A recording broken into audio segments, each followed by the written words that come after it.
एक बार एक घर में दो बहुएं थीं, एक गोरी और एक काली।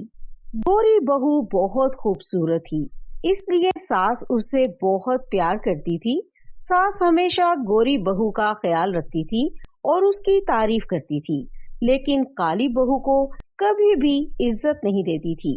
काली बहू जो घर के सारे काम करती थी, फिर भी सास उसे बुरा भला कहने से नहीं थकती थी। काली बहू हर दिन घर के काम में बिजी रहती थी। वो खुद से खाना बनाती, साफ सफाई करती और सबका ख्याल रखती थी, लेकिन सास हमेशा गोरी बहू को ही तरजीह देती थी। इस वजह से काली बहू बहुत उदास रहती थी, लेकिन उसने कभी भी सास से कुछ नहीं कहा, क्योंकि उसे अपने काम से प्यार था। एक दिन सास बीमार हो गई। उसकी तबीयत इतनी खराब थी कि वो खुद से कुछ नहीं कर सकती थी। काली बहू ने देखा और बिना किसी शिकायत के उसने सास का ख्याल रखना शुरू कर दिया। वो दिन रात सास के पास रहती, उसका ख्याल रखती और उसकी जरूरत का ख्याल करती।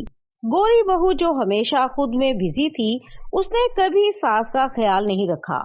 जब सास थोड़ी ठीक हुई, तब उसे रियलाइज हुआ कि काली बहू ने उनकी कितनी खिदमत की है। उसने सोचा कि काली बहू ही वो है जो सब कुछ करती है, लेकिन उसकी मेहनत की कभी कदर नहीं की गई।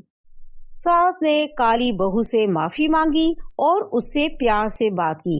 उस दिन से सास ने काली बहू की इज्जत करना शुरू की और गोरी बहू को भी समझा दिया कि असली खूबसूरती सिर्फ बाहर नहीं, अंदर से भी होती है।